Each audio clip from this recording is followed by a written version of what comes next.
Noite a todos e todas, mais uma vez, né? Estamos nessa noite aqui de quarta-feira, dia 5 de maio, realizando esse evento virtual, que é em comemoração, né, em alusão ao Dia do Trabalhador, comemorado no último dia 1º de maio, no último sábado.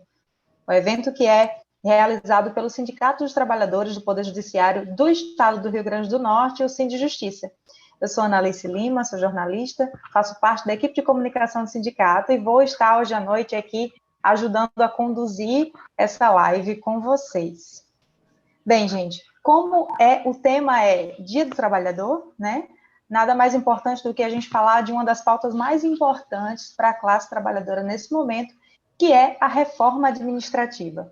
E a nossa convidada super especial dessa noite é a Jaqueline Tavares Natal, que tem o nome Natal no sobrenome. Eu achei o máximo. Ela é economista, é supervisora do DIEESE do estado de Pernambuco e vai fazer para a gente uma apresentação, um panorama do serviço público no nosso país e vai falar também sobre os principais pontos da reforma administrativa.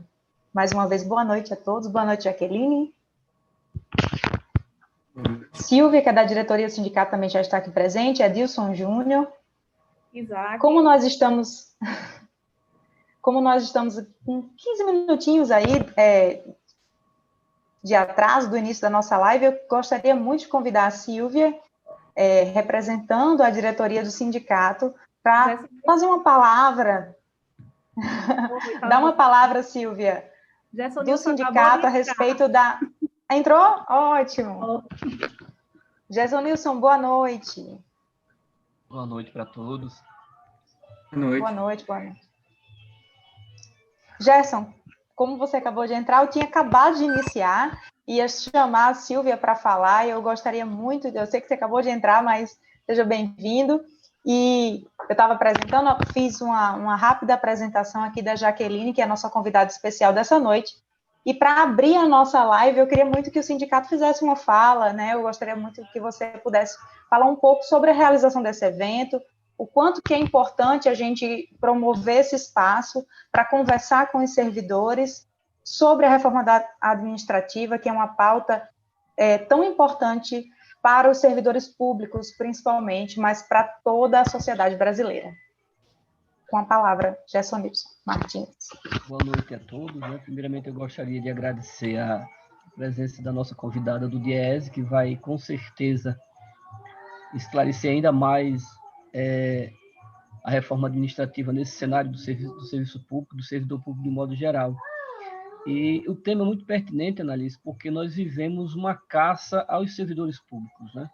Isso já vem desde o governo de Temer, desde o golpe contra Dilma, que a gente vem sofrendo essa perseguição junto aos servidores públicos.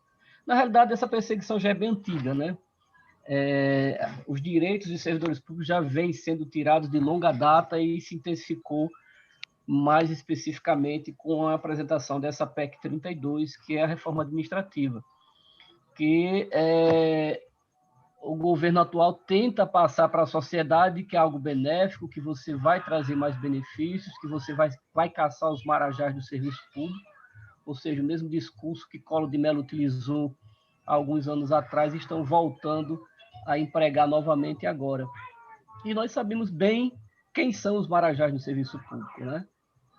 Para vocês terem uma ideia, mais de 50% dos servidores públicos nesse país são os servidores municipais, né? E, curiosamente, esses servidores municipais, eles ganham menos do que os servidores que desempenham as mesmas funções da iniciativa privada.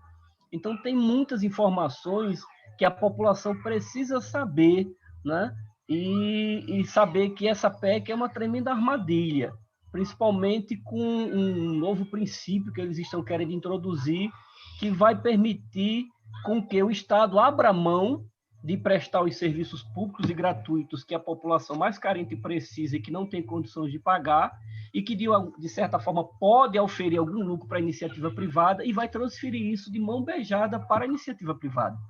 Ou seja, alguns serviços que a gente hoje tem gratuitamente, esses serviços, como saúde e educação, poderão ser, né, poderão ser a ser cobrados porque a iniciativa privada é quem vai tomar conta. Ou seja, aquilo que não gerar lucro para a iniciativa privada é que o Estado vai ofertar, vai assumir.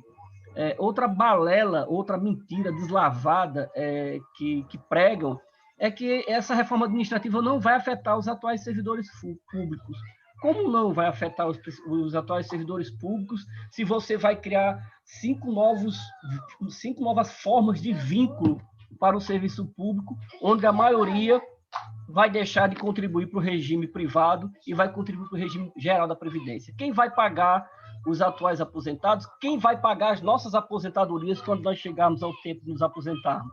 Então, tem uma série de mentiras que precisam ser desfeitas e os servidores precisam buscar mais informações e não comprar a ideia de que essa reforma é só para os próximos servidores que vão entrar, que não nos afetam, que vai moralizar o serviço público. Na verdade, isso vai voltar à época antes da Constituição, em que você indicava quem você queria e essas pessoas ficavam totalmente subjugadas a quem indicou, né? Hoje, a estabilidade garante que o servidor público tenha independência para desempenhar a sua função, sem prestar favor, sem depender de ninguém.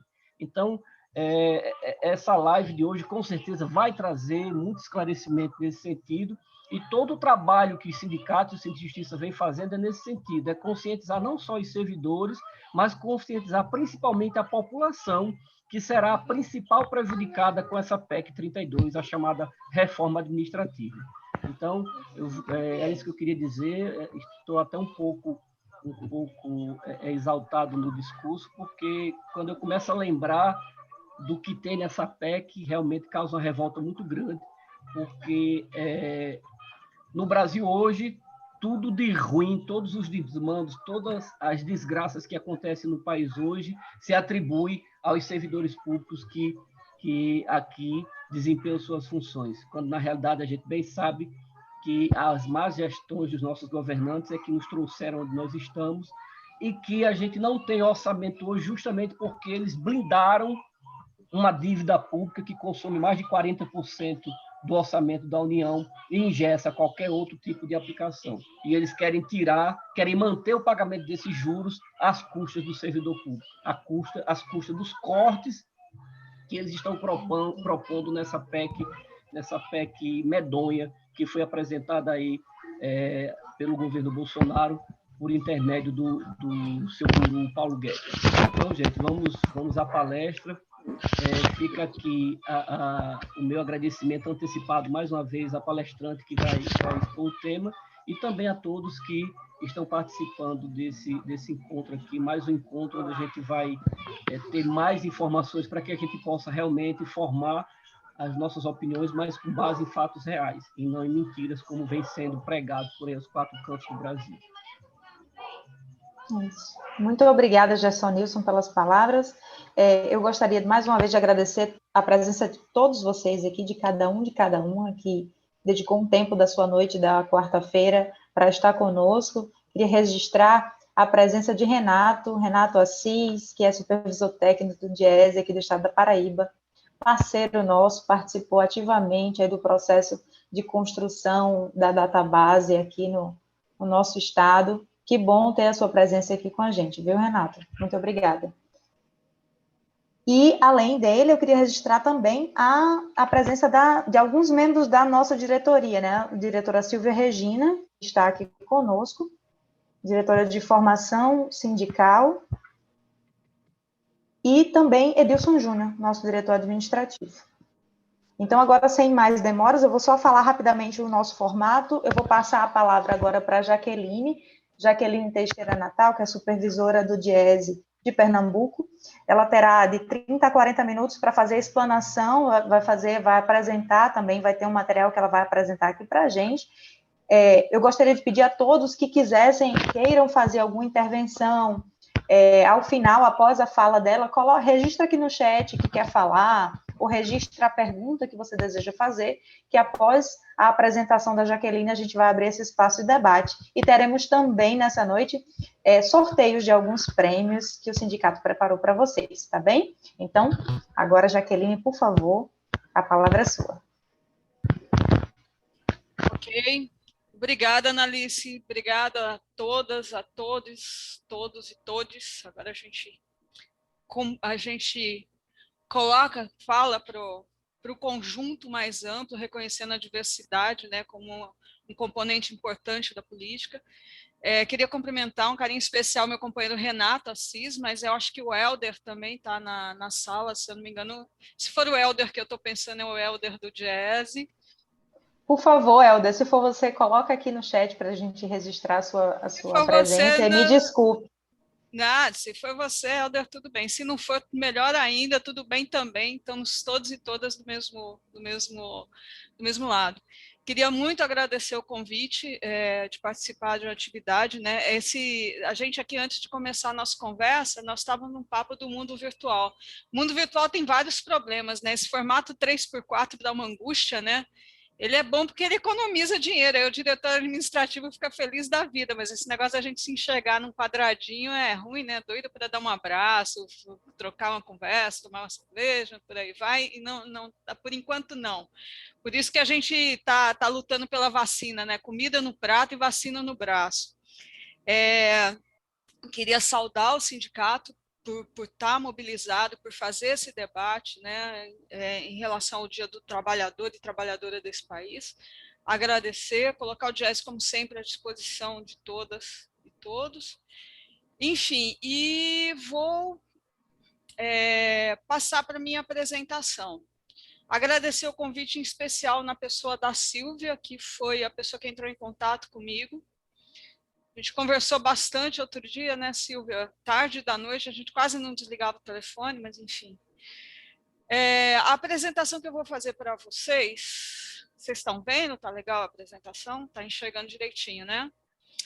A apresentação que eu vou fazer para vocês, ela é baseada nas apresentações que a gente tem feito desde a Jornada Nacional de Debates do Diese, que focou a questão da reforma administrativa, mas também ela é um extrato do curso que nós temos feito, do curso sobre reforma administrativa, que a gente tem tocado no Diese, que é um curso de dois módulos, né, um curso de 8 horas para dirigentes sindicais.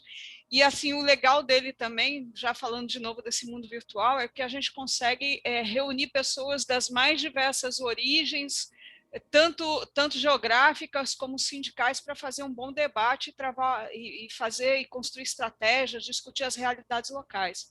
Então, é só para fazer essa pequena propaganda também a respeito das nossas iniciativas.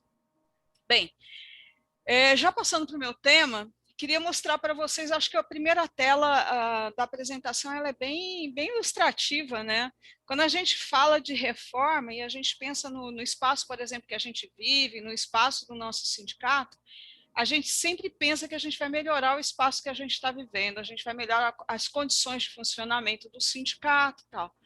Bem, nos últimos 30 anos, eu diria, não é uma perspectiva, aí o Gerson Nilson, desculpa se eu errar teu nome, foi muito feliz nisso, né? Uma estratégia antiga. Toda vez que a gente ouve essa palavra reforma, a gente pode ter calafrios, principalmente quando ela diz respeito aos direitos sociais advindos conquistados na Constituição de 88. Então, a gente já inicia a nossa apresentação mostrando um prédio caindo, um prédio aos pedaços, e essa é a cara da reforma administrativa, como foi a cara da reforma da Previdência que o governo Bolsonaro aprovou, mas que o governo Temer propôs mais recentemente.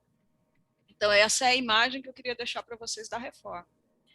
Bem, o primeiro ponto que eu queria colocar, reforma administrativa, ela não é exatamente um ponto novo na gestão do Estado brasileiro.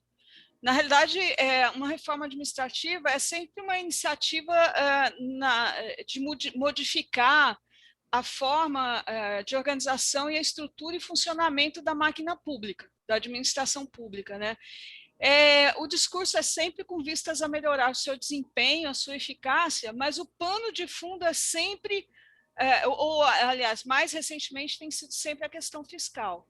A gente chama atenção para algumas reformas administrativas que já ocorreram no Brasil, como, por exemplo, a criação do Estado brasileiro, da forma como a gente conhece, né, da administração brasileira, da administração pública no Brasil, da burocracia a partir de Vargas. E aí pensar o seguinte, quando Vargas cria essa estrutura, ou pensa nessa estrutura e estabelece seus princípios, ele tem um projeto para o país que é um projeto de crescimento econômico, é um período de industrialização, é um período de organização do país, né? Aí um outro momento que a gente identifica é o Decreto-Lei 267, que é o período da ditadura militar. Mas vejam, em que momento era aquele da ditadura militar? Era também um período onde se pensava em estruturar industrialmente o país, onde se pensava em planejar o país. A última grande referência do ponto de vista de planejamento estratégico do país é o segundo PND, que vem do tempo da ditadura. Então, eram propostas de reforma administrativa, de organização e reorganização do Estado, que dialogavam com um projeto para o país. A Constituição de 88, ela sai dessa lógica, né? Ela dialoga com essa lógica de construção de um projeto de país, mas que projeto de país que a Constituição, em grandes linhas, colocava para a gente? Bem, a gente pensava, a Constituição, ela desenhou um modelo de um Estado democrático de direito, e aí, dito um Estado democrático de direito, a gente entende que é um Estado sem grandes espaços para aventuras autoritárias. É um pilar da sociedade brasileira e da organização política do país, a questão da democracia que vem sendo tão atacada. Mas também a Constituição de 88, ela pensa um Estado que não é o Estado democrático de direito, mas também um Estado provedor de direitos sociais, é um Estado de bem-estar social, com um amplo leque de direitos sociais e de acesso universal. Então, a Constituição de 88, ela desenha o Estado brasileiro para ele servir a essa função, garantir a democracia, por um lado, e a prestação de serviço dos direitos sociais, o fornecimento dos direitos sociais, por outro lado. Bem, a partir da Constituição, acho que a Constituição de 88 ela nem esquentou cadeira e logo em seguida começam os ataques para a Constituição ou a proposta de Estado e de sociedade que sai da Constituição. Bem, quem estuda mais isso diz que parece que no primeiro ou segundo mês da promulgação você já começa a ter tentativas de se tentar desmontar ou enfraquecer ou fragilizar essas iniciativas. Mas uma grande iniciativa no sentido de fragilização desses direitos sociais assegurados, desse Estado saído da Constituição, o Gerson Nilson falou que foi justamente o governo Collor, né, que entra já com um projeto totalmente diferente do Vargas, totalmente diferente dos militares do ponto de vista de projeto nacional de crescimento, que era um projeto do Collor, que era um projeto de abertura comercial, de inserção passiva na divisão internacional do trabalho no mundo, abertura econômica indiscriminada e redução do Estado. Então, o que a gente vê hoje, e aí eu vou citar muito o coordenador do sindicato, porque ele quase fez a minha fala. Brincadeira, viu, gente? Para quem me conhece, eu perco o amigo, mas não perco a piada. Mas é isso, né? Logo após, 2 anos após a promulgação da Constituição, menos de 2 anos, já se mostra como hegemônico um outro projeto econômico para isso, que é um projeto associado ao liberalismo, que pensa o Estado como Estado mínimo e pensa a inserção do país como uma inserção submissa, uma inserção na qual o país ele seria provedor de matérias-primas, provedor de bens agrários, muito parecido com o que a gente tem hoje, né? E com muito pouca soberania. Bem, esse é o projeto do Collor de Mello, mas também é o projeto do Itamar Franco e do Fernando Henrique, que vem depois. Portanto, aí está aí colocado o Fernando Henrique, a proposta, né, a emenda 19, que foi a reforma do Bresser Pereira, e todas as outras medidas, né? É importante lembrar que essa agenda liberal dos anos 90, ela ataca o Estado, mas ela não ataca só o Estado, ela ataca o Estado também na questão da proteção ao trabalho. É na década de 90 que a gente começa vários ataques, por exemplo, no campo do setor privado, das relações de trabalho, de fragilização de direitos, como, por exemplo, banco de horas, contrato por tempo indeterminado, contrato temporário, layoff, que é a suspensão de contrato de trabalho, tudo isso é uma herança já da década de 90, já do projeto liberal do Fernando Henrique Cardoso. Então, nós tínhamos um desenho para aquele momento de desmonte do Estado, né, que tem uma pequena interrupção, aí, um período de mais ou menos uma década e meia, mas que, a partir principalmente de 2016, ele volta a se apresentar de uma forma bastante violenta, né? Principalmente a partir do governo Temer, né? Ou seja, um desmonte do Estado, você tem um interregno desse desmonte do Estado liberal, né? Desse caminho para o Estado liberal, ao longo da primeira década dos anos 2000 e metade da segunda década dos anos 2000, aliás, primeiros 10 anos, mais metade, mais até 2015, 2016, você tem um intervalo desse desmonte, você, na realidade, tem a reconstituição de uma série de espaços, principalmente de controle das políticas públicas, mas, a partir de 2016, você tem uma retomada violenta desse desmonte do Estado, e é violenta, porque a gente olha, assim, às vezes, parece que os operadores desse desmonte do Estado, eles estão querendo recuperar o tempo perdido dessa década e meia dos anos 2000, né? Dada a violência e a virulência com que eles vêm desmontando as políticas públicas, né? Bem, é um olhar sob a ótica do Banco Mundial, das propostas que vêm do Banco Mundial, né, que pensam muito mais no Estado mínimo, muito mais nessa coisa que o Gerson já falou, do setor privado, substituir onde for interessante o papel do Estado, onde for interessante o fornecimento de serviços públicos, né?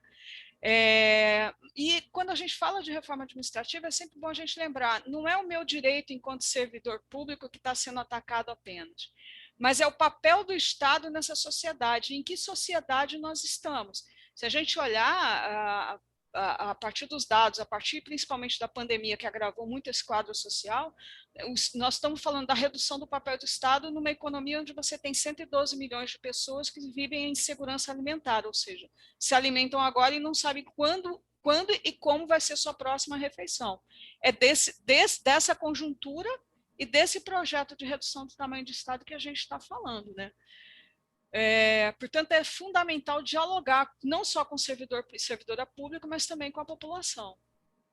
Bem, eu vou passar um pouco isso aqui, mas era para lembrar um pouco que isso não é esse discurso de Estado inchado, esse discurso de Estado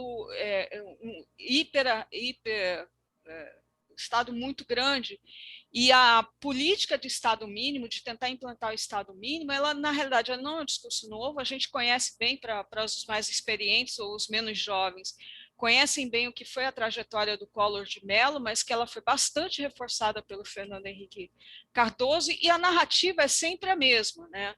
Ineficiência, responsável direto pelos principais problemas do país, da economia. No caso do Fernando Henrique, a gente vem num processo de hiperinflação, Estado burocratizado, ineficiente, corrupto, né? Isso já é um discurso lá da década de 90, né? E que o servidor público é privilegiado e caro. É essa lógica que permeia todo o discurso que defende esse projeto de redução do Estado mínimo. Qual é a solução para isso lá na década de 90? Diminuição do número de servidores públicos, controle dos seus salários e privatização de empresas públicas. Ou seja, eu gosto muito de lembrar do Cazuza nessa hora, né? Eu vejo o futuro repetir o passado, eu vejo um museu de grandes novidades, né? Porque a reforma administrativa do governo Bolsonaro, do atual governo, dialoga muito com o que a gente viu na década de 90. O destaque que eu já fiz é que essa fase atual é uma fase muito mais agressiva, né? Muito mais articulada, inclusive, com o Congresso para esse desmonte. E no setor privado a gente vê esse mesmo desmonte do ponto de vista das relações de trabalho. E é importante a gente lembrar que o setor privado está nesse jogo também, né? Lá. Aqui é um pouco dos direitos sociais, quando a gente fala, esses direitos sociais vindos da Constituição, que é a educação pública para todos e todas, SUS público e gratuito, segurança pública, educação, saúde, segurança, assistência social, alimentação, trabalho, previdência, moradia, proteção à maternidade, proteção à infância e transporte, todos são direitos sociais que articulam políticas públicas, e eles só existem na medida em que essas políticas públicas são efetivadas. E quem efetiva essas políticas públicas é o Estado. É meio que impensável que você tenha uma saúde pública assegurada para todos e todas, que seja mediado pelo sistema privado de saúde. O sistema privado de saúde tem como objetivo, por exemplo, a obtenção do lucro. Então, como é que a gente pensa que uma pessoa absolutamente desprovida de meios monetários, que não tem condições de pagar um prato de comida, o seu próximo na refeição, vai conseguir remunerar um serviço público de saúde, um serviço de saúde? Né? Então, quando a gente olha para a reforma administrativa, que a gente olha a redução do Estado, nós estamos olhando para a redução desse conjunto de direitos sociais que estão aí colocados. Né? Essa reforma administrativa, ela não aconteceu do nada. Não sei, o Guedes estava um dia passeando lá na esplanada dos ministérios, vou fazer a reforma administrativa. Não funciona desse jeito. Na realidade, ela faz parte de um projeto político para o país, que a gente já conversou um pouquinho, né? Que tem como elementos fundantes o desmonte do papel do Estado, né? Desse papel social do Estado, tem como fundamento a mercantilização dos direitos sociais, ou seja, lá, igual a lógica do governo Fernando Henrique, o Estado vai fornecer tudo o que o mercado não quiser oferecer. E o mercado oferece, ele vende bens, ele vende serviços, ele não fornece direitos sociais, né? E isso acontece num momento de profunda mudança estrutural na base econômica e tecnológica do mundo, onde você tem uma mudança profunda nos processos de trabalho, uma mudança profunda nas relações de trabalho. Nós que somos pais e mães, a gente olha, por exemplo, para os nossos filhos e vê qual é a perspectiva de mercado de trabalho para essas pessoas. Nossa geração olha para esse mercado de trabalho como um mercado que fornecia oportunidades. Hoje a gente olha para um jovem, quais são as oportunidades que estão colocadas para ele? É um mundo do risco, né? Enfim, e a base tecnológica, essa mudança tecnológica, ela está fundamentando muito essa questão da insegurança do mercado de trabalho. Bem, mas se a gente olhar para esse projeto de uma forma mais articulada, desse projeto que nesse momento está que a gente está focando na reforma administrativa, ele tem um marco inicial a partir de 2016, que é a emenda do teto. A emenda do teto, ela congela os investimentos, os gastos com custeio da máquina, pessoal e investimentos por 20 anos. Então, até 2036, o Estado está inviabilizado de fazer política pública de investimento, por exemplo. Por quê? Porque se o gasto bater no teto, ele não pode gastar além daquele limite. Ou seja, vamos supor que a gente estivesse no mundo e que o Estado tivesse uma super arrecadação, tivesse sobrando dinheiro. Essa sobra de dinheiro, pela regra da emenda do teto, ela teria que ser alocada na dívida pública. Ela não poderia ser, por exemplo, utilizada para ampliar investimento. Então, quando o governo defende a reforma administrativa para reduzir o gasto com o pessoal para poder investir, isso é uma falácia. Por quê? Porque o que impede o investimento público hoje é a emenda do teto, muito mais fortemente do que qualquer outro tipo de gasto. Lembrando que para você fornecer os direitos sociais, você tem que ter o servidor público para fornecer esse direito, né? Bem, dialogando com isso, nós tivemos nesse período o regime de recuperação fiscal, né, que instituiu regras de controle de gasto e privatizações nos estados, a lei da terceirização, que retira restrições sobre regras de terceirização. A rigor, a lei da terceirização, você pode terceirizar toda e qualquer coisa. Essa lei foi aprovada em março de 2017. A reforma trabalhista, que prometia entregar 6 milhões de postos de trabalho só com a aprovação da reforma, e, no entanto, o que a gente vê hoje são 14 milhões de pessoas desempregadas. É uma crise no mercado de trabalho do setor, crise no mercado de trabalho no Brasil aprofundada pela pandemia, mas a pandemia não criou essa crise. É importante que a gente ressalte isso, né? Isso dialoga, esse desmonte dialoga com a terceirização do serviço público, que ele amplia as possibilidades de terceirização nas administrações, tanto direta como indireta. Nós tivemos a reforma da Previdência, e o Renato já me disse que vocês dialogaram bastante sobre esse desmonte da Previdência, e graças à nossa ação coletiva, enquanto classe trabalhadora, nós conseguimos evitar muita coisa muito pior, mas houve um desmonte, houve uma redução importante aí de direitos, né? Ampliação do tempo de trabalho e contribuição e redução dos benefícios. nós estamos vivendo, ao longo da década de 90, isso foi muito forte, e eu acho que essa semana a gente teve uma coisa meio simbólica, que foi a privatização da SEDAI, né, um retorno violento ao processo de privatização, e esse processo de privatização ele ocorre de forma muito forte desde 2016, né, com a Petrobras sendo fatiada e desmontada, por exemplo, setores estratégicos, né, a Lei 173, que os servidores, eu não sei como vocês estão discutindo aí, mas a Lei 173 congela também gastos públicos, ou seja, se você olhar esse conjunto de ações aí, conjunto de medidas, todas elas dialogam no sentido de redução do Estado e todas elas culpabilizam o servidor público ou colocam nas costas do servidor público os principais ônus pela redução pelos problemas estruturais que passam o país. A gente teve a aprovação da emenda 109, vejam o tamanho do cinismo, né? Em troca de 44 bilhões de auxílio emergencial, você tem uma emenda que impõe, encapsula os orçamentos estaduais, ele impõe a regra do teto de gastos para estados e municípios a partir de determinados parâmetros, a partir dos gatilhos.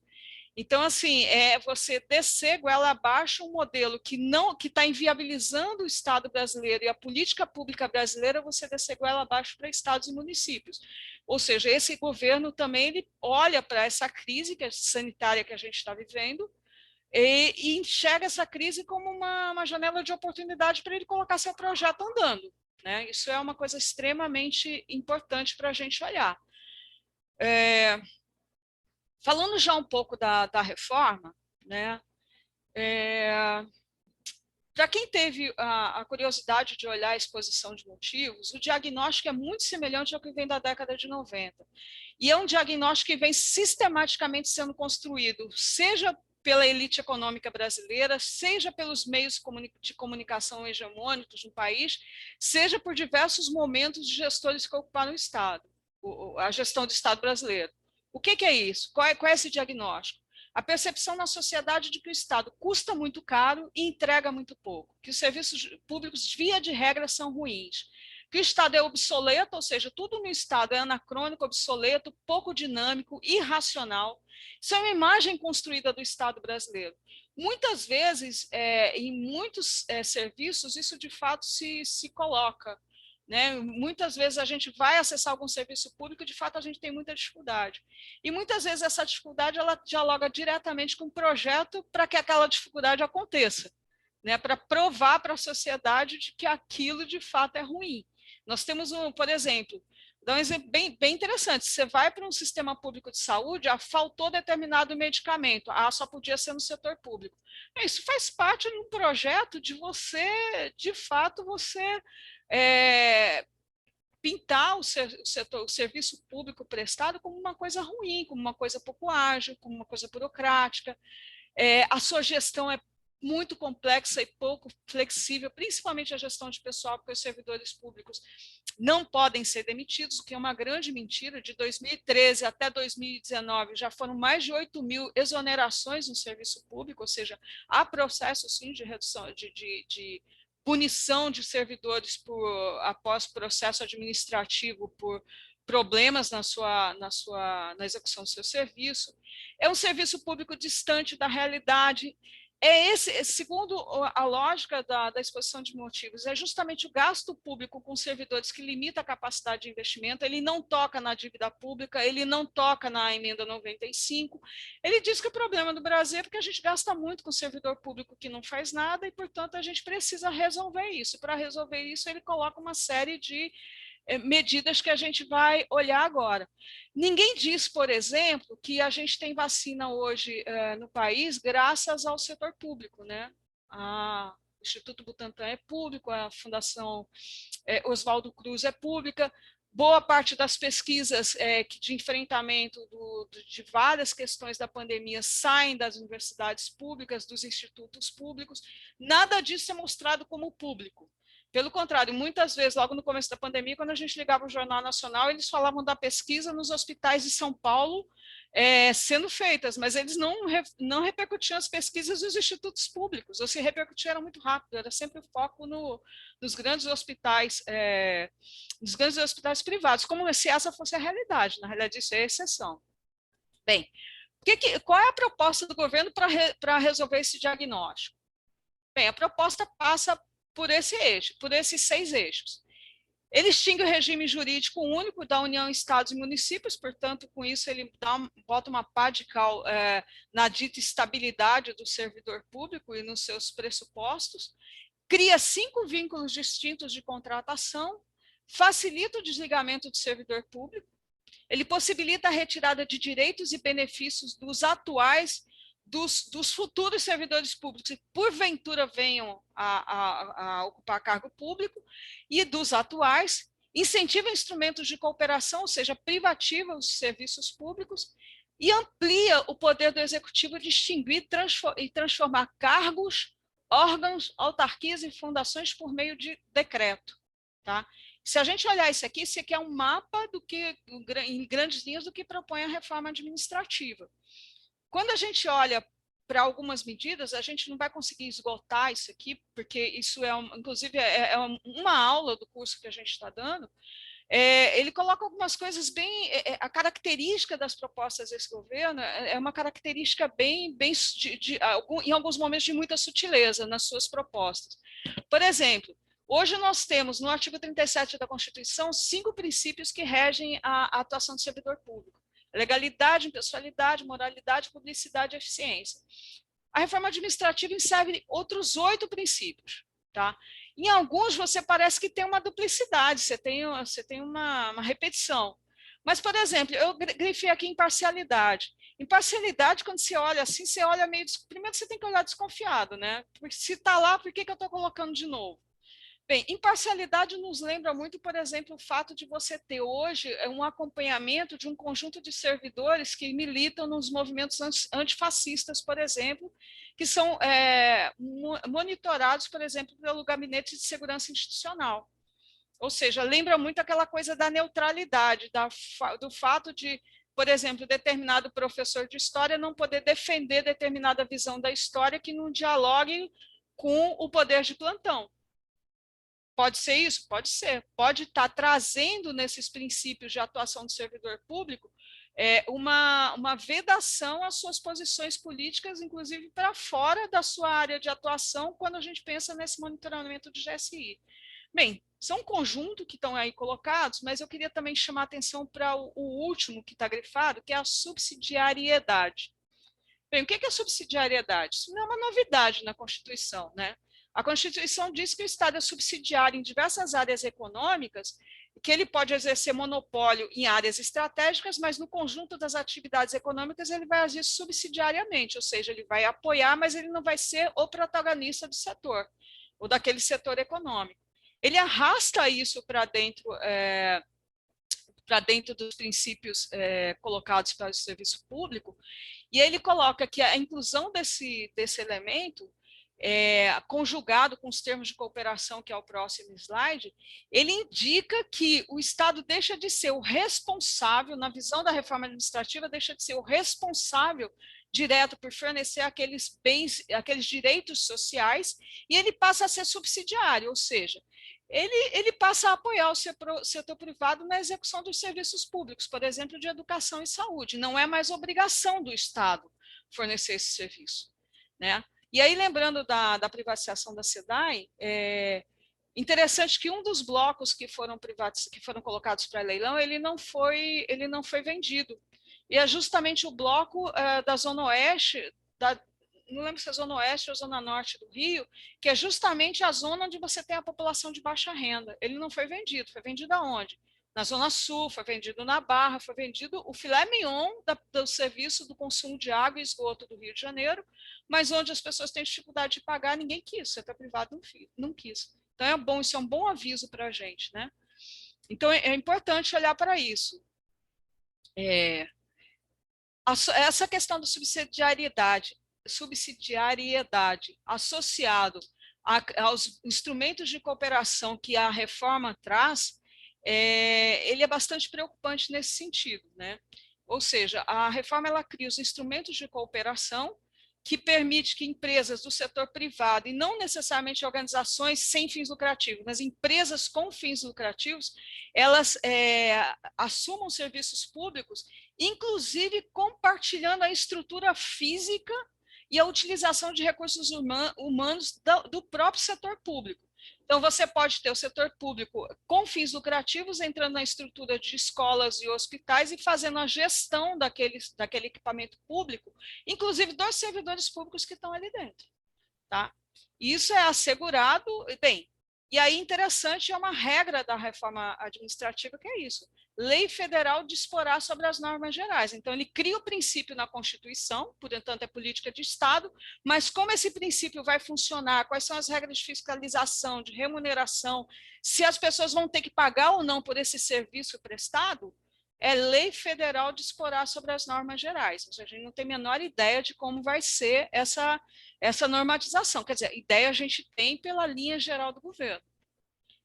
Bem, do ponto de vista dos vínculos, né, ele cria o vínculo de experiência, que é um momento transitório, na realidade é mais uma etapa do concurso público, mas ele cria o cargo típico de Estado, né, que é o único que vai ter estabilidade após 3 anos e vai ter aposentadoria por regime próprio, né, que só poderão ser demitidos por decisão judicial, insuficiência aquele processo administrativo, insuficiência de desempenho. Agora, essas pessoas elas poderão ser desligadas por decisão judicial em segunda instância, ou seja, por decisão colegiada. Então, aquela coisa do servidor, ele sofreu um processo administrativo, ele recorreu e foi até a última instância, ele permanece no cargo até a última instância, a partir da reforma administrativa isso cai. Ele pode ser desligado a partir de uma decisão colegiada, ou seja, em segunda instância. Ele cria o vínculo por prazo. Sim, cargo típico de Estado. Normalmente a gente olha para esse cargo típico de Estado e vê aquelas carreiras de fiscalidade. São as atividades que não são típicas do setor privado, que estão no Estado. Fiscalização, poder de polícia, diplomacia. Mas, mesmo assim, na reforma diz que essas carreiras, esses cargos típicos, desculpa, não são carreiras, são cargos, tá? Típicos de Estado, eles vão ser definidos por lei. Ele cria também vínculo por prazo indeterminado. E aí vocês podem olhar para o conjunto maior dos servidores e servidoras públicos, né? Que também serão admitidos via concurso público, né? Passarão pelo vínculo de experiência. Esse vínculo de experiência é um período onde as pessoas vão ser avaliadas. Quem for melhor avaliado continua como empregado, como servidor público. Quem for pior avaliado, a gente não sabe, porque não está bem definido, mas o que está dito é que ele não vai assumir aquele cargo público. Tá? Vocês já imaginaram numa mesma repartição 4 pessoas brigando por 2 vagas? A loucura que deve ser isso? Vocês já imaginaram para o servidor público que vai ter que treinar essas pessoas? Como esse servidor público vai se virar com essa briga? Né? Bem, essas pessoas elas podem ser associadas ao regime geral de previdência, não necessariamente ao regime próprio de previdência social, o que tende a descapitalizar os atuais regimes próprios, né? E eles poderão ser demitidos por interesse da administração, ou seja, eles não têm estabilidade, por decisão judicial, por processo administrativo ou por insuficiência de desempenho. Então, ele está arrastando para dentro da estrutura do Estado brasileiro, que é a realidade do setor privado brasileiro. Hoje as pessoas são demitidas sem muita justificativa. Ele fortalece a contratação por prazo determinado, né, admitido por processo seletivo e não concurso público, vinculado ao INSS, não tem estabilidade. Ele cria o cargo de liderança e assessoramento, que é de livre nomeação e seleção simplificada, /seleção simplificada, que vai ter atribuições estratégicas, gerenciais ou técnicas, não terá estabilidade, serão vinculados ao regime do INSS. E diz lá que os cargos hoje, os FGs hoje, por exemplo, no setor público federal, serão paulatinamente serão substituídos por esses cargos de liderança e assessoramento. Isso ataca gravemente aquelas estruturas que hoje existem, em que esses cargos de gestão eles têm que ser, pelo menos em parte, providos por servidores de carreira. Não, você está jogando na lata de lixo a memória institucional da gestão do serviço público com essa medida. Bem, A perda do cargo, eu só coloquei um coraçãozinho aqui para ser bem irônica, né? Eu já meio que falei no slide anterior, mas assim, o que a proposta da reforma administrativa ela coloca?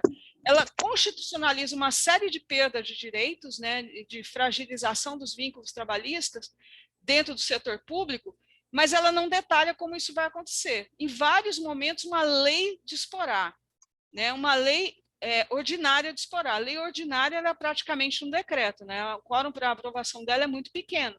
Então, por exemplo, a avaliação de desempenho, lei ordinária disporá, né? Outra medida que dialoga com a redução do Estado e a redução do custo do Estado. Férias superior, ele veda a concessão de direitos e garantias pelos servidores públicos. Férias superior a 30 dias, por exemplo, de radiologistas que têm um período maior de férias. Ele está sorteando. Oi? Está aparecendo aqui o número do sorteio. Jailton, teu microfone está aberto. Concessão de adicionais por tempo de serviço, efeito retroativo de reajuste, ou seja, muitas negociações que se prolongam. Quando você fechar, está proibido você ter reajuste retroativo, licenças decorrentes de tempo de serviço, ressalvada a licença para fins de capacitação, evolução na carreira baseada exclusivamente em tempo de serviço, adicional de indenização ou substituição, ressalvada a efetiva substituição, tudo isso ele está vedando a concessão desses direitos. Aposentadoria compulsória como modalidade de punição, a gente só conhece eu só conheço da magistratura, não sei se vocês conhecem mais alguma, mas isso é um pouco aquela coisa da cerejinha do bolo para enfeitar o bolo, né? Redução da jornada sem redução de remuneração, tá? Decorrente de limitação, exceto a lei decorrente de limitação de saúde, criação, concessão de parcelas indenizatórias sem previsão de requisitos e valores em lei, e veda a incorporação total ou parcial de remuneração de cargos ocupados ao cargo efetivo ou emprego permanente. Esse conjunto de vedações, a gente olha para eles e vai, bem, isso só serve para os servidores públicos que serão contratados, né? E aí a gente olha para aqueles cargos de Estado ou cargos por prazo indeterminado. Mas vejam, tem uma cerejinha do bolo importante nessa proposta da reforma. Bem, as exceções para essas vedações. Servidores públicos investidos em cargo efetivo até a data da entrada em vigor do novo regime jurídico, ou seja, até a aprovação da PEC. E empregado público, trabalhadores de empresas estatais e administração indireta, contratados antes da entrada em vigor da emenda constitucional. Beleza. Mas aí ele coloca a cerejinha, ele coloca um jabutizinho.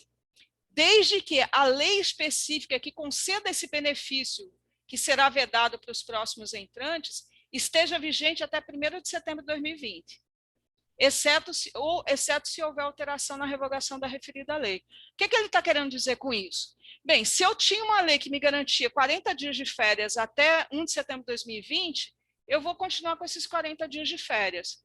Mas se tiver algum tipo de alteração nessa lei, ela vai ser obrigada a se enquadrar nessa vedação. Tá? Mas eu estava discutindo essa lei mais ou menos em 1º de setembro, eu estava discutindo e a lei foi aprovada em 5 de setembro. Sinto muito, você não tem mais esse direito. É isso que a reforma está dizendo. Vale tudo até 1º de setembro e vale tudo que não for alterado. O que for alterado cai nas vedações. Tá? Bem, outra questão importante. Lei Complementar Federal disporá sobre normas gerais de gestão de pessoas, sim, é importante dizer isso, normas gerais, e quanto isso, estados, DF e municípios exercem competência plena para as suas especificidades.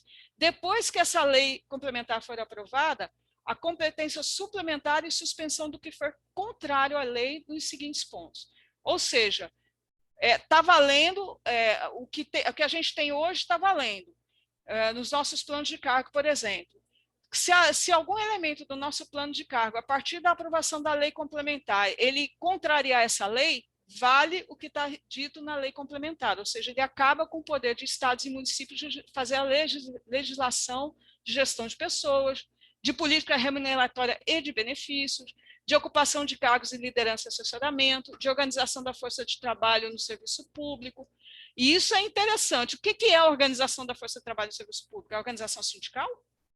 A gente não sabe, porque está aberto.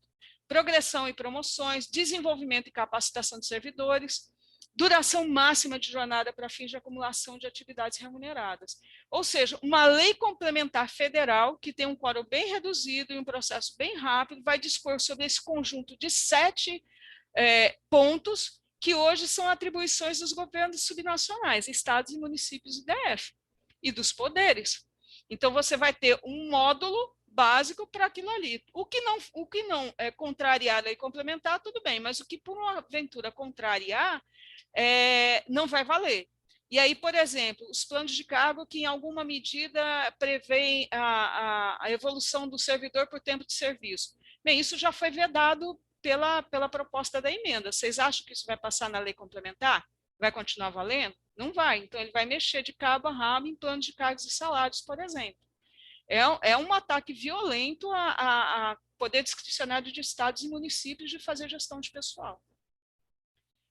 Na questão da Previdência, eu já coloquei um pouco, né? Os vínculos, eles tendem a fragilizar o financiamento dos regimes próprios, né? Porque os entes, eles poderão, por meio de lei complementar, vincular os servidores por prazo indeterminado ao regime geral. Portanto, você não vai ter renovação do financiamento do regime próprio. Essa medida ela afeta diretamente os servidores aposentados e pensionistas do regime próprio dos estados e municípios, porque você tem menos servidores ingressando no serviço público e provavelmente os que ingressaram no serviço público vão contribuir para o regime geral. Portanto, vão descapitalizar o regime próprio, né? Isso vai aumentar o déficit financeiro e atuarial dos regimes próprios, e aí a gente já tem medidas que a reforma da Previdência colocou, no sentido de financiamento desses déficits atuariais, e essas medidas que não entraram em vigor provavelmente vão entrar, e provavelmente a gente vai ter outras reformas de Previdência com foco no regime próprio, porque a tendência deles é quebrar, né? Enfim. Eu vou precisar de mais 5 minutos, viu, Analice, para fazer uma finalização de raciocínio aqui. Bem, eu estou só colocando alguns elementos que são mais preocupantes. A reforma como um todo é muito preocupante, mas eu estou colocando só alguns elementos que são os mais preocupantes na nossa visão, né? Tá bem, Jaqueline. Fique à vontade para concluir. Tá, mas em determinado momento você pode mandar calar a boca também, que não tem problema não, a gente está em casa. Bem, vamos lá. Tá bem. A gente tem a questão da acumulação de cargos, né? A admissão pura e simples que o governo federal faz de que eles vão reduzir a remuneração dos servidores públicos é permitir que esses servidores públicos eles acumulem cargos, que hoje é permitido apenas para a saúde e educação, exceção dos municípios, ou seja, autorização para acumulação de cargos, além dos já permitidos, para todos os servidores, exceto as carreiras típicas de Estado. No caso dos municípios com menos de 100 mil eleitores, inclusive os cargos típicos de Estado vão poder acumular. E a gente brinca muito no Diese o seguinte: um servidor público ele vai fiscalizar uma empresa de manhã, quando ele estiver na repartição, quando chegar no período da tarde, ele vai prestar assessoria para aquela empresa e dizer como ela pode escapar da fiscalização. A gente faz essa caricatura para mostrar bem o que é isso que estão propondo no âmbito da reforma administrativa. Eu acho que vocês podem, inclusive, levar para o âmbito do processo de trabalho do judiciário. O afastamento de licenças, né? Afastamento das licenças não poderão ser consideradas para fins de percepção de remuneração de cargos ocupados de gratificação de exercício, bônus, honorários, parcelas indenizatórias ou qualquer parcela que não tenha caráter permanente. Exceções são as previsões constitucionais, afastamento por incapacidade, hipótese de cessão ou requisição, afastamento de pessoal a serviço do governo brasileiro no exterior. E o que é interessante aqui, porque, por exemplo, os dirigentes sindicais que se afastarem para mandato, me parece que eles não estão aqui nessas previsões constitucionais. Então, a gente estava conversando, eu e o Renato, em algum tempo atrás, dizendo o seguinte: o judiciário daqui de Pernambuco, há alguns anos atrás, a remuneração deles era vencimento básico, gratificação de atividade, gratificação de produtividade. O vencimento básico era 100, uma gratificação era 120 e a outra era 100. Então, o cidadão tinha um vencimento básico mais 220% em cima do vencimento básico e fechava a remuneração dele. Bem, esse cidadão hoje ele perderia, com essa regra, ele perderia o direito a receber essa gratificação de atividade e produtividade, ele sairia só com vencimento básico, ou seja, menos de 1/3 do que ele ganha. Ou seja, dificulta bastante várias ações que não estejam previstas aqui no âmbito da legislação. Tá? Bem, eu coloquei a questão das estatais só para dizer que, além das medidas de redução de direitos, de garantias do servidor público, lá dentro tem um outro jabuti na proposta da reforma que dialoga profundamente com a nossa conjuntura econômica, com a nossa sociedade, que é o seguinte: ele proíbe o Estado de adotar medidas de reserva de mercado que impeçam a livre concorrência. Ou seja, dentro da reforma administrativa que foca na gestão das relações de trabalho no serviço público, ele coloca um jabuti que ele proíbe o Estado de adotar políticas de proteção de setores com vistas a prejudicar a livre concorrência.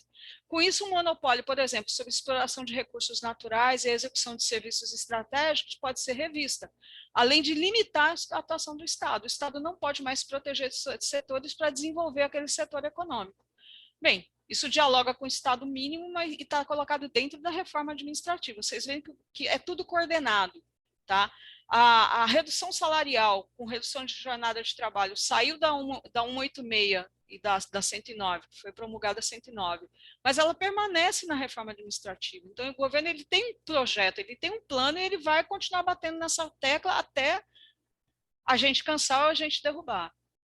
Bem, e por fim, do ponto de vista das medidas, eu acho que tem uma coisa que é bem interessante para a gente avaliar, que a reforma administrativa ela coloca nas mãos do presidente, ela concentra poderes na mão do presidente da República para governar por decreto, ou seja, caso não implique em aumento de despesa, caberá privativamente ao presidente da República por meio de decreto. Extinção de cargos de Ministério de Estado, cargos em comissão, cargos de liderança e assessoramento, funções de confiança e gratificação de caráter não permanente e cargos ocupados ou vagos. Ele pode reestruturar o Estado brasileiro como ele quiser por decreto. Cabe também, caso não implique em aumento de despesa, criação, fusão, transformação e extinção de ministérios e de órgãos diretamente subordinados ao presidente da República, né, uma mudança no Estado sem dialogar com a representação da sociedade no poder, que é o legislativo, e a extinção, transformação e fusão de entidades da administração pública, autárquica e fundacional, entre outros. Administração pública autárquica e fundacional, a gente pode falar da Fundação Oswaldo Cruz, a gente fala do IBAMA, a gente fala do ICMBio, a gente fala de um conjunto das universidades, dos institutos federais, a gente fala uma gama enorme de equipamentos públicos que hoje existem e, fundamentalmente, que militam, na área do conhecimento e que estariam sob ataque na ótica de um governo que não valoriza a ciência e a produção científica. Então, nós estamos, assim, sob o risco muito profundo de uma desestruturação da pesquisa, por exemplo, e do desenvolvimento de tecnologias no mundo que está caminhando para ser cada vez um mundo mais tecnológico, um mundo do ponto de vista da ciência cada vez mais desenvolvido. A gente está andando para trás nesse sentido, concentrando nas mãos do presidente da República o poder de fazer essa mexida aí, e quando você faz essa extinção, fusão de transformação ou fusão de entidades, você, por exemplo, interrompe projetos de pesquisa, como foram interrompidos projetos de pesquisa por falta de financiamento. Pesquisas, por exemplo, em relação às arboviroses, como dengue, zika e chikungunya, que foram interrompidas depois de anos de experimentos, e, portanto, para fazer essa pesquisa tem que recomeçar tudo de novo. Por quê? Porque faltou dinheiro para a pesquisa. Então, é muito sério essa medida e confronta com a democracia no país, né? Com debate, com controle social, com tudo que a gente vinha construindo até 2016. Bem, eu já falei um pouco da emenda do teto dos gastos, eu queria colocar só algumas questões para vocês. Do ponto de vista econômico, essa reforma administrativa é um grande tiro no pé. Por quê? Porque, conforme o coordenador do sindicato falou, a gente hoje, nossa estrutura do emprego público no Brasil, ele é concentrado no setor público municipal. 53% dos servidores públicos estão nos municípios, 30% no serviço público estadual. Nos municípios, quais são os serviços que esses servidores prestam? Educação, saúde, saúde básica, a família, educação e assistência social. Então, quando você fala em reduzir o tamanho do Estado, você está falando em reduzir o tamanho desse Estado. Mais de 80% deles atendem diretamente à população. Quando você está falando do setor público estadual, você está falando, por exemplo, de segurança pública, você está falando do ensino médio, você está falando da saúde. Então, você está atacando direto quando você reduz o tamanho desse Estado, quando você precariza as condições de trabalho ainda mais do servidor público, da servidora pública, você está falando do quê? Você está falando do serviço diretamente atendido pela população. Qual é o discurso oficial? O discurso oficial é que o servidor público ele ganha muito e entrega muito pouco. Isso é verdade? Vamos olhar para os dados? Primeiro, 40% dos vínculos em todas as esferas são profissionais da educação e saúde. Se alguém aqui disser que um professor nesse país ganha muito, eu vou ficar muito chateada com vocês, eu paro a palestra, portanto não digam. Representam... Desculpa, se a gente olha para os dados, 53% dos vínculos são remunerados até 4 salários mínimos. Se a gente trouxer, esse dado é de 2018, se a gente trouxer 4 salários mínimos para hoje, para valores de hoje, isso é R$ 4.400. Portanto, mais da metade dos servidores públicos do país ganham até R$ 4.400. Mas quando você vai fazer a defesa da reforma administrativa, você foca nos 3,2% dos servidores que ganham acima de 20 salários mínimos, acima de R$ 22.000. Tá? Então, a gente tem um discurso de defesa e quando a gente vai para a realidade vem outra. Mas o nosso problema é que a população está comprando esse discurso, porque há um investimento na redução e na precarização do serviço público. Deixa eu ver se eu passei uma coisa. O Estado é muito inchado? Nós temos muitos servidores públicos? Isso não é verdade. Quando a gente olha, por exemplo, a comparação internacional, a gente observa que na OCDE, que é o conjunto de países ricos do mundo, os servidores públicos representam 17% do número de trabalhadores. No Brasil, representa 12,45%. Na Noruega, 30% dos trabalhadores da Noruega são servidores públicos. Bem, quem é a Noruega? Primeiro, a Noruega passou durante 12 anos como o país de melhor IDH no mundo. IDH é um índice de desenvolvimento humano. O tempo médio de estudo na Noruega é 17 anos e meio. No Brasil, são 12,6 anos.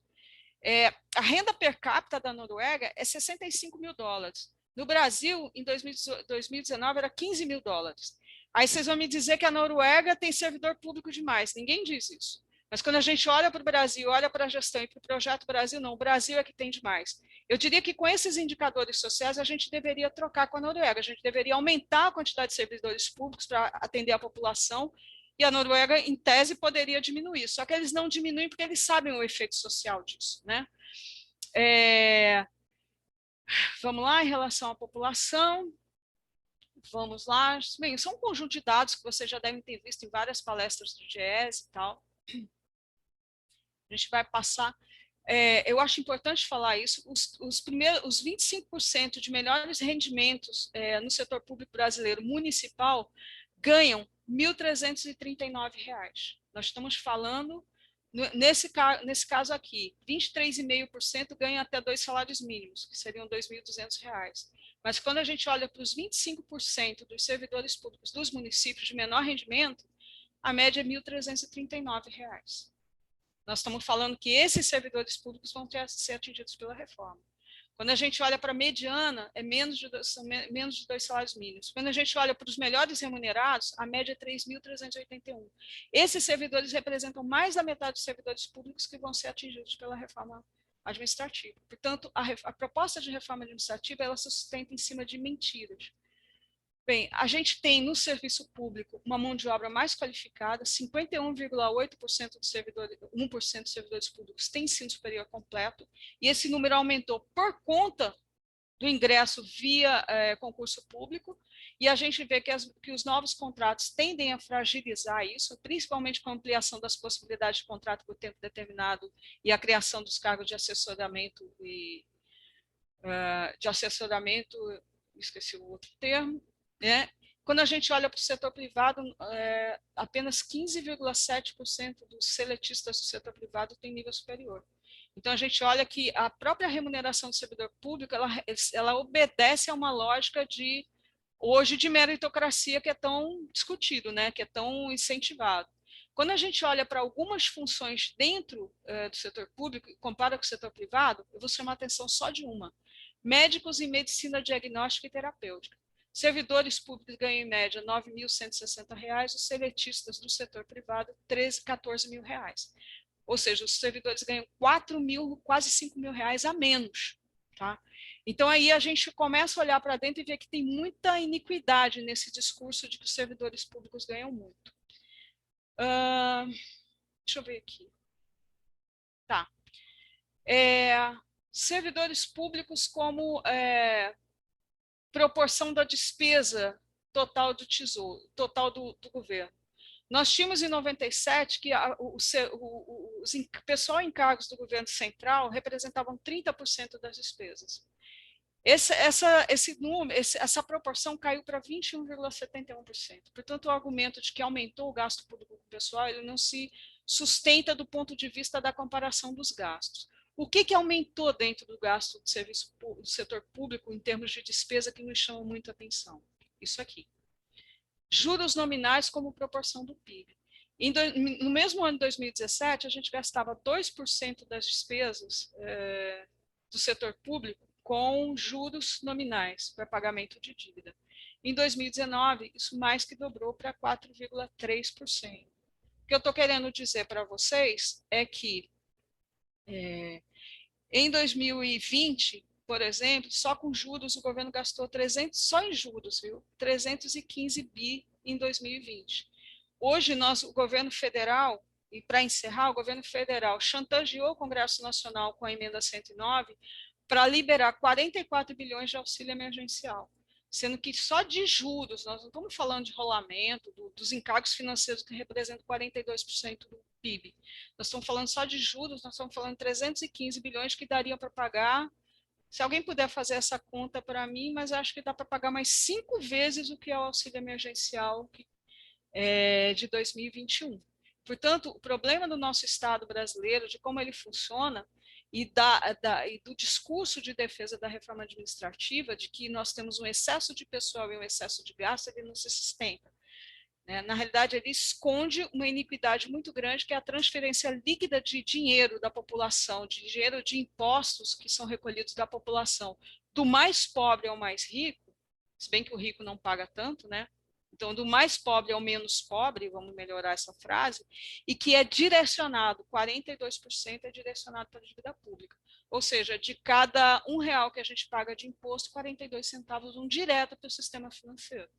E aí é que está o nosso problema, e não no servidor público, no setor público que atende a população. Com isso, eu queria fechar minha apresentação, me desculpar muito, porque eu me excedi demais no tempo, mas colocar essa grande ironia que é o projeto liberal de redução do Estado. O servidor público ganha muito, está lá na exposição de motivos, mas aí o ministro Paulo Guedes vem e diz, o topo do funcionalismo ganha pouco, diz Guedes. O salário é de R$ 39.200. Guedes defende o aumento do teto salarial do funcionalismo público para valorizar a meritocracia. Defende o teto. Tá? A reforma administrativa trará uma economia de 300 bi. Isso é uma mentira, porque ele está dizendo que não vai afetar os atuais servidores, como é que vai economizar? O que tem de errado nessa equação? Né? Em meio à alta do arroz, ou seja, do alimento, Guedes defende um salário maior para Bolsonaro. E, por fim, Guedes critica o Senado por reajuste a servidores. Um crime contra o país reajustar o salário e a remuneração de servidores públicos. Vocês veem que há uma contradição muito grande nas falas do ministro, que, ao fim e ao cabo, revelam os valores que estão colocados, né, para o topo tudo e para o conjunto dos servidores que atendem diretamente a população, é justamente esse desmonte das relações de trabalho e, fundamentalmente, do serviço público de qualidade que é assegurado pela Constituição. Com isso, eu queria agradecer a vocês, me desculpar profundamente porque eu falei demais, me colocar à disposição para o debate, para quem sobreviveu à apresentação. Obrigada. Obrigada, Jaqueline. Analice, foi desculpa ótimo. aí, lhe atropelei. Não, mas o tema é tão importante, tão envolvente, que não fica cansativo, e a gente precisa mesmo falar e debater. Muito obrigada mais uma vez. Eu não vi ninguém se inscreveu aqui. Se alguém quiser falar, coloca aqui no chat ou abre o microfone e fala. Se quer fazer alguma pergunta para a Jaqueline, o momento é esse. O Rogério agradeceu pelos seus esclarecimentos aqui no chat. Rogério, não, desculpa, Rodrigo Varela. Então, se ninguém tem questionamentos nem perguntas,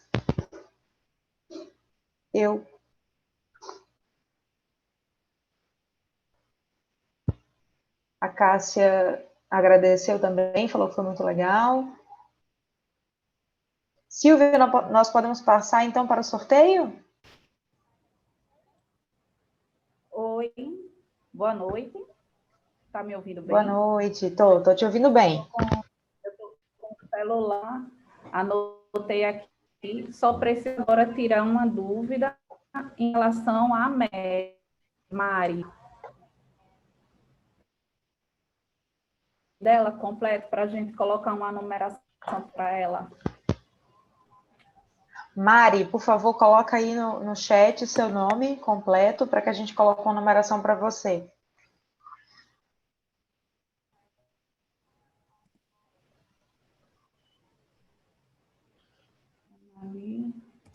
Para ali vai ser número... O Helder está aqui dando os parabéns, Jaqueline. Aguardar só um pouquinho, porque eu tenho um aplicativo que vai ser... Deixa eu até colocar aqui o vídeo já está, né, acionado? Sim. Vocês estão conseguindo me ver? Sim. Certo. Conseguindo te ver perfeitamente. Mari... Estou só aguardando o Mari. Entrou, ela está com o microfone ligado. Mari, qual o seu nome? É Mariana, Maria e o sobrenome, só para a gente fazer Mari a verificação. Mari não é sindicalizada, ela é só ouvinte da palestra. Ah, tá joia. Obrigada, Wesley. A Deise que falou, ó, desculpa, Silvia, só falar aqui o comentário do pessoal. A Deise falou aqui que a explicação foi muito boa, mas a situação é desesperadora, e é mesmo, né?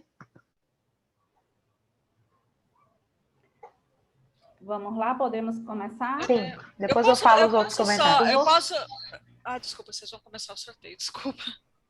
Não, pode falar, Jaqueline, pode falar. Não, essa é uma provocação que eu acho que é muito interessante. A ideia de trazer esse cenário para a gente do DIEESE também é um pouco alertar vocês, porque está sendo vendido o discurso de que os servidores atuais não vão ser atingidos e que o serviço público vai melhorar. O que está sendo vendido para a gente é, vamos privatizar a saúde pública e automaticamente aquela pessoa da comunidade de Natal, a comunidade mais pobre de Natal, vai ser atendida no melhor hospital de Natal que tem heliporto. Essa é a imagem que está sendo vendida para as pessoas. Isso é muito preocupante, porque essa pessoa nunca vai passar da porta daquele ali. O máximo que vai acontecer é ela vender um doce ali na frente, se não for atacada por alguém. Então, assim, realmente para comentar isso que é muito preocupante, que a gente precisa muito tomar as rédeas disso, nessa conjuntura tão difícil, são 411 mil pessoas mortas, né? Isso dói muito, né? A gente está perdendo a cada dia gente mais próximo da gente, e como a gente está vendo um projeto andar sem discutir o maior problema da gente, que é como a gente atende esse conjunto de população absolutamente pobre. 73% das pessoas desse país dependem exclusivamente da saúde pública. Como é que você privatiza isso? Se ela depende da saúde pública, ela não pode pagar a saúde privada. 14,4 milhões de pessoas estão desempregadas. As pessoas, muitas delas, pessoas da Ford, da Sony, da LG, que estão indo embora do país, tinham um padrão de salarial que podia pagar saúde privada, ou tinham um plano de saúde pago pela empresa. Essas pessoas estão migrando para o setor público. Nós vamos ter um fluxo muito grande de demanda do setor público, e ao invés do governo estar preocupado com isso, né, de como atender e ampliar esse atendimento, ele está preocupado em como desmontar esse atendimento. Então, que país que nós estamos construindo? Nós estamos construindo um país para privilegiados, onde 30%, 40% da população, no máximo, que estão engajados no setor mais formalizado e mais nobre da economia do país, vão estar vivendo nesse setor privado. O resto vai viver do quê? Para os mais antigos, e aí só para concluir mesmo, né? Os mais antigos devem lembrar que antes da criação do SUS, as pessoas quem tinha carteira de trabalho assinada era atendido pelo INAMPS, né? Tinha a carteirinha do INAMPS, o trabalhador, a sua esposa e seus filhos naquele padrão heteronormativo de família. Quem não tinha emprego formal, trabalhar e não tinha emprego formal, ia para as Santas Casas de Misericórdia, que recebiam dinheiro do Estado, de caridade. Bem, se a gente não olhar que é esse projeto que está se desenhando, nós temos que olhar, né? É esse projeto. Então, é um projeto para o país e é um projeto para os servidores públicos. Não pensem que todo esse desmonte não vai chegar em vocês. Vai chegar sim. A terceirização, a privatização, eles já chegaram. As novas tecnologias, e aí só para finalizar, porque isso foi uma grande provocação, e eu sei que Silvia está fazendo o curso da FENAJUP, que é excelente, tem discutido isso. As novas tecnologias vão potencializar isso. Os trabalhadores hoje do judiciário estão trabalhando de forma remota. Os juízes que consideraram a greve do Sindicato dos Professores aqui pela vacina ilegal, fizeram isso de forma remota. Então, as novas tecnologias, é por isso que a provocação que o sindicato discuta assim, isso e já colocar o DIES, que a gente tem gente discutindo, já colocar o DIES à disposição, é de que se discuta isso, porque o processo tecnológico é avassalador, e com 5G é avassalador mesmo. Então, a gente tem a precarização e as novas tecnologias contribuindo para um projeto de destruição. E não tem que ser assim, a gente tem que entrar em campo e disputar isso. Nós temos que reconstruir o serviço público brasileiro. Tá? Então, era só isso, que eu agradecer imensamente a vocês pelo espaço, me desculpar pelo horário e colocar, como sempre, o Jazz muito à disposição de vocês. Muito obrigada. Nós que agradecemos, Jaqueline, porque sua palestra foi, de fato, muito esclarecedora. E, com certeza, eu estou falando aqui em nome do sindicato, que a gente vai, sim, chamar vocês em outros momentos, porque a gente precisa muito falar e debater, e chamar a base para se apropriar dessa temática. Silvia? Obrigada. Oi, vamos lá. Obrigada, boa noite, boa sorte a todos e todas no sorteio. Obrigada, Flor. Mas fica aqui conosco para a gente fazer o encerramento, certo? Eu vou falar bem rápido a numeração que eu já coloquei no bate-papo de todos.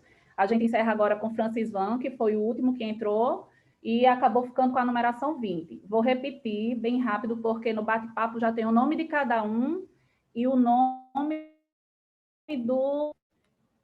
E o número que foi colocado. Adailton 1, Alexandra 2, Carlos Henrique 3, Cássia 4, Cristiane Guedes 5, Deise 6, Gidélia 7, Haroldo 8, Irma 9, Ionete 10, Isma 11, Catiene 12, Marcos Ananias 13, Nelson 14, Rodrigo 15, Samar 16, Sandra 17, Simone 18, Arali 19 e Francisvan 20, ok? Eu tenho aqui um aplicativo no celular que ele faz a numeração aleatória.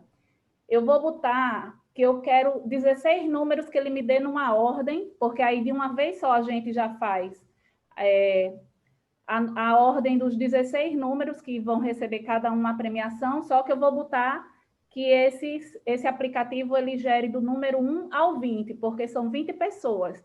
Das 20 participantes que vão poder participar da base sindical, apenas 4 vão ficar, não vão ganhar nenhum prêmio, mas, quer dizer, a concorrência aí da numeração vai ser grande. Então, eu vou colocar aqui a quantidade de 16 números, porque são 16 números aleatórios, eu não sei se vocês conseguem ver, ó. Sim. Certo? Eu botei que eu quero uma quantidade de 16 números, mas que ele me gere de 1 a 20, esses 16 números. Aí tá, vai sair de 1 a 19, tá, Silvia? Dá uma olhadinha aí. Eu vou corrigir agora, porque foi quando o Francis Van entrou. Tá. Eu corrigi e mostrar aqui para vocês, porque de uma vez só já sai a ordem. E também vou falar... Todos os ganhadores. Isso, já na ordem. 16, conseguem olhar? De 1 a 20, 16 números na ordem. Perfeito. Vou falar quais são os prêmios na ordem, certo? Do primeiro ao quinto prêmio é um hub, eu acho que é isso que fala, de 4 entradas de USB, que a pessoa pode usar em notebook, computador com mais 4 entradas de USB.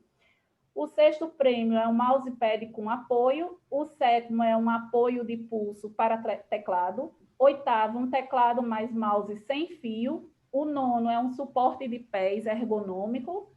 O 10 é um antivírus da Kaspersky. O 11 é uma base com ventilação para notebook. O 12 é um mouse sem fio. O 13, o 13º premiado, é um fone infra Bluetooth. O 14 é um suporte regulável para notebook. O penúltimo prêmio é um HD externo de 1 terabyte. E o último prêmio vai ser o tablet de 7 polegadas. Vamos lá? Vou colocar aqui, está conseguindo ver?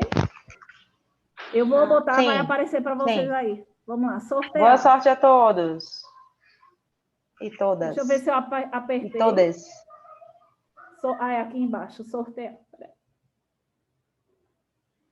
Vamos lá. Estão conseguindo ver os números? 9. Eu vou agora ler para vocês, certo? O número 9,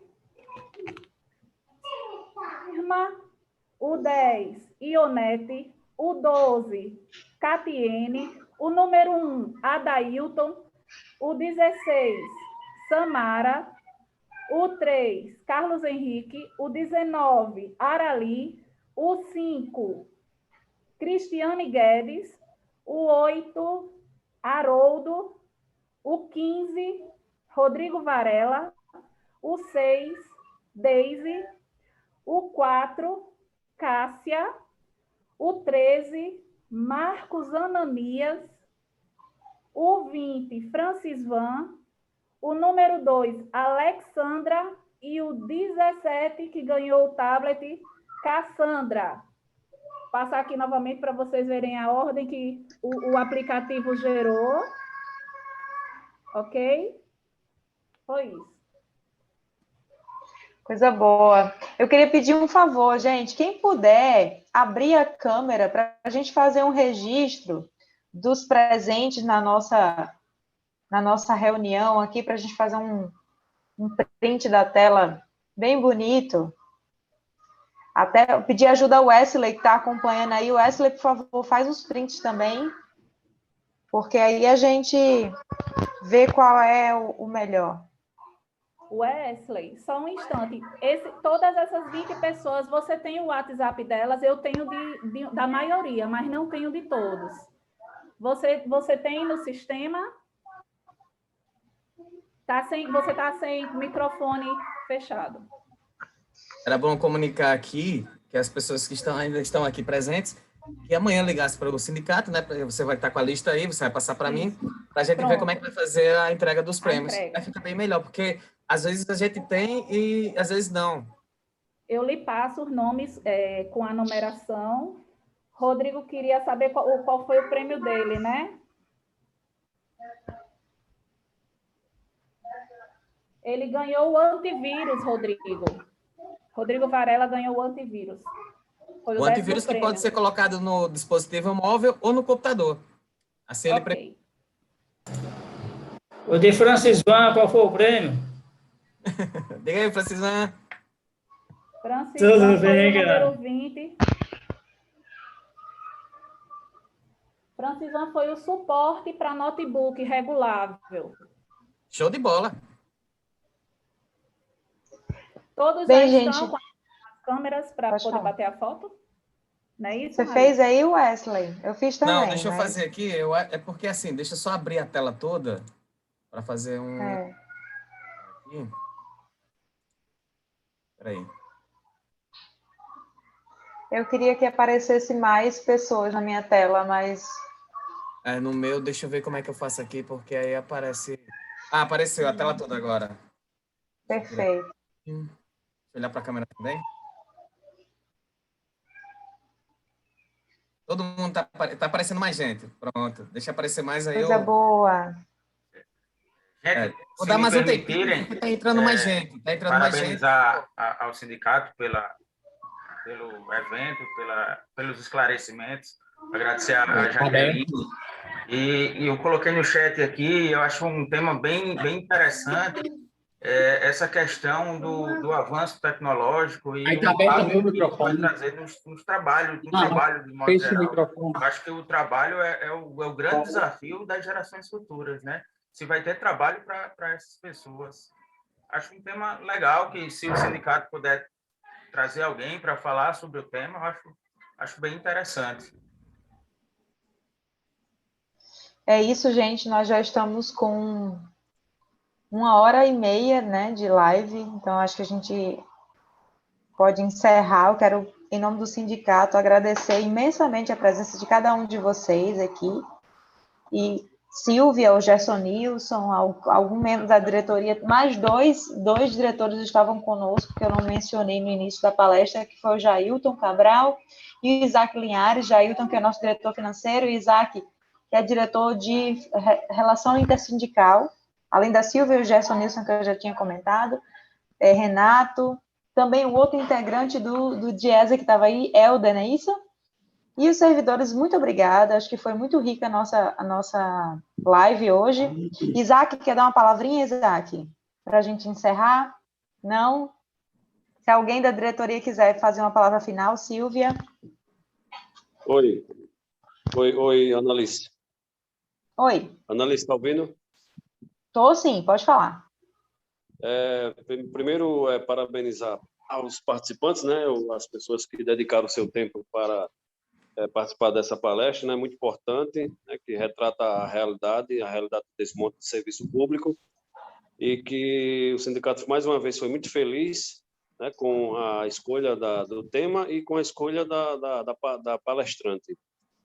É uma luta incansável, né, que nós temos que continuar fazendo, continuar convocando, né, por esse meio, infelizmente, né, porque como ainda os decretos estão em vigor, não podemos convocar a Assembleia, que o melhor, né, o mais interessante é quando a gente vê o calor do humano, as pessoas participando, né, nas assembleias, demonstrando a sua opinião, mostrando a sua indignação e mostrando realmente o que o governo está fazendo, né, mostrando a sua indignação com o desmanche do serviço público. Então, parabéns, todos estão de parabéns, né? Não só a diretoria, mas a diretoria de comunicação, todos os participantes aí, infelizmente não deu aquela quantidade que a gente esperava, né? Mas, enfim, quem participou com o intuito de ter mais esclarecimentos e ser um divulgador, né? Ser como eu diria, a palavra fugiu propagador, aqui, mas né? Isso, muito obrigado, Annalise. Ser um propagador dessas informações, né? Que muita gente... Trabalho de formiguinha mesmo. Exatamente. Então, todos estão de parabéns aí. Estou lisonjeado. Muito obrigado a todos. É isso.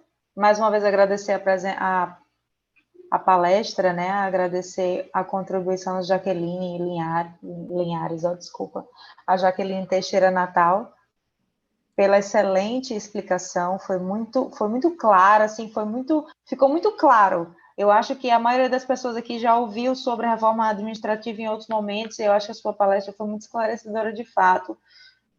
E é isso, gente, eu agradeço em nome do sindicato, e com certeza nos encontraremos novamente para debater mais e mais ainda esse tema e outros temas de importância, né, para a classe trabalhadora, para os servidores públicos. Gerson Nilson, vai dar alguma palavrinha? Podemos encerrar. Como o Wesley falou, os vencedores do prêmio podem entrar em contato com o sindicato a partir de amanhã, né? Isso nos nossos contatos, Isso. através de nossas redes sociais, para a gente combinar como é que vai ser a entrega da premiação, tá bem? É isso, gente. Boa noite. Muitíssimo obrigada mais uma vez. Boa noite. E assim a gente encerra. Boa noite. Annalise, Assim eu só vou facilitar a sua vida, pode me chamar de Jaqueline Natal. Meu nome não vou esquecer nunca mais, Jaqueline Natal. Esquece o Teixeira. Tá bom. Obrigada, viu, Jaqueline? Obrigada a todos obrigada e todas. Se vocês fizerem a palestra sobre o futuro do trabalho, por favor, podem me convidar, sintam-se à vontade. Já sugeriram essa palestra aqui no chat. Eu estou dentro, podem convidar, viu, Renato? Tá certo, já. Tamo junto. Então, tá. Então, tchau, gente. Boa noite. Boa noite a todos. Boa noite a todos. E até a próxima oportunidade. A live vai estar salva também nas nossas redes, tá bem, gente? Esse conteúdo para ser depois assistido por quem não estava aqui com a gente.